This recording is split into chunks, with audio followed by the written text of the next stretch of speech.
ধর্মতলায় ডোরিনা ক্রসিং এ আরজিকর কাণ্ডের প্রতিবাদে বিজেপির তপশিলি মোর্চার ধর্ণা ছিল 29 তারিখ থেকে 5 তারিখ অর্থাৎ আজ পর্যন্ত। আর ইতিমধ্যেই সেই ধর্ণার অনুমতি বাড়াতে চেয়ে কলকাতা হাইকোর্টের দ্বারস্থ হয় বিজেপি, যেখানে আগামী কাল থেকে ফের 16 সেপ্টেম্বর পর্যন্ত ধর্ণা চালিয়ে যাওয়ার অনুমতি মিলল।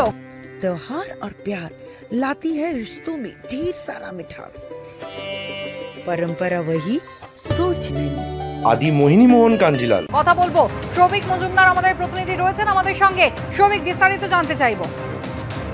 দেখো, বিজেপির তপশিলি মোর্চার তরফ থেকে তারা আগামীকাল অর্থাৎ 6 সেপ্টেম্বর থেকে 16 সেপ্টেম্বর পর্যন্ত তাদের ডোরিনা ক্রসিং এর যে ধর্ণা অবস্থান চলছে বাড়াবার জন্য আবেদন করেছিলেন এবং কলকাতা হাইকোর্টের তরফ থেকে সেই আবেদন মঞ্জুর করা হয়েছে এবং একেবারে আগে যে শর্তগুলি দেওয়া হয়েছিল সেই শর্ত মেনে, অর্থাৎ মঞ্চের মাপ বলে দেওয়া হয়েছিল 30 ফুট বাই 20 ফুট, সেই মাপ অনুযায়ী তার পাশাপাশি 1000 জন সভ্য সমর্থক নিয়ে তারা এই কর্মসূচি করতে পারবেন। আগামী 16 সেপ্টেম্বর পর্যন্ত সকাল 10টা থেকে রাত 9টা পর্যন্ত এই কর্মসূচি করা যাবে, সেই মর্মে কলকাতা হাইকোর্টের তরফ থেকে নির্দেশ দেওয়া হয়েছে। তুমি জানো যে প্রথমে যখন এই ধর্ণার জন্য তারা আবেদন জানান, তাদের দাবি ছিল যে পুলিশের তরফ থেকে তাদের বিকল্প জায়গার প্রস্তাব দেওয়া হয়েছিল, কিন্তু তারা সেই বিকল্প জায়গায় প্রস্তুত ছিলেন না বলে তারা হাইকোর্টে জানিয়েছিলেন।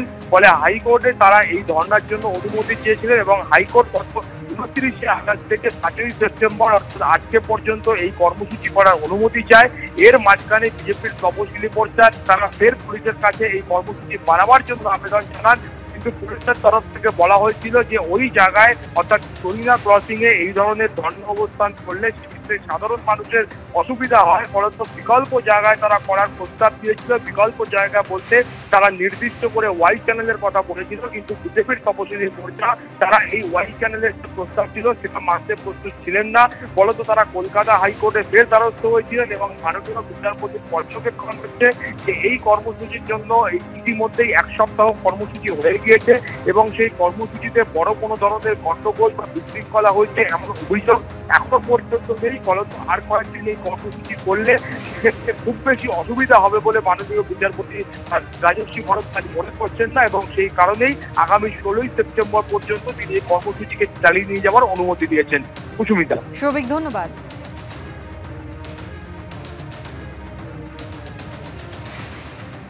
কলকাতা পুলিশ কমিশনারের পদ থেকে বিনীত গোয়েলের অপসারণ চেয়ে এবার জনস্বার্থ মামলা হলো।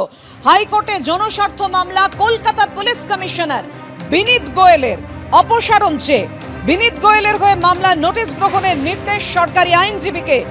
হাইকোর্টের প্রধান বিচারপতি এমন নির্দেশ দিলেন। আরজিকর মেডিকেলের প্রাক্তন অধ্যক্ষের হয়ে 3 দিন সওয়াল করেছিলেন সরকারি আইনজীবী, পরে আইনজীবী বদল হয়েছিল, ফলে বিনীত গোয়েলের হয়ে মামলার নোটিশ সরকারি আইনজীবীকেই নিতে হবে। নির্দেশ প্রধান বিচারপতি। 18 সেপ্টেম্বর মামলার পরবর্তী শুনানি।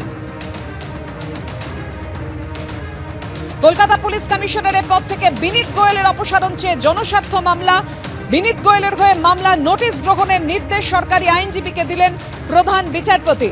আরজিকর মেডিকেলের প্রাক্তন অধ্যক্ষের হয়ে 3 দিন সওয়াল করেছিলেন সরকারি আইনজীবী, তাই এই নোটিশ সরকারি আইনজীবীকেই দিতে হবে। নির্দেশ প্রধান বিচারপতি। 18 সেপ্টেম্বর মামলার পরবর্তী শুনানি।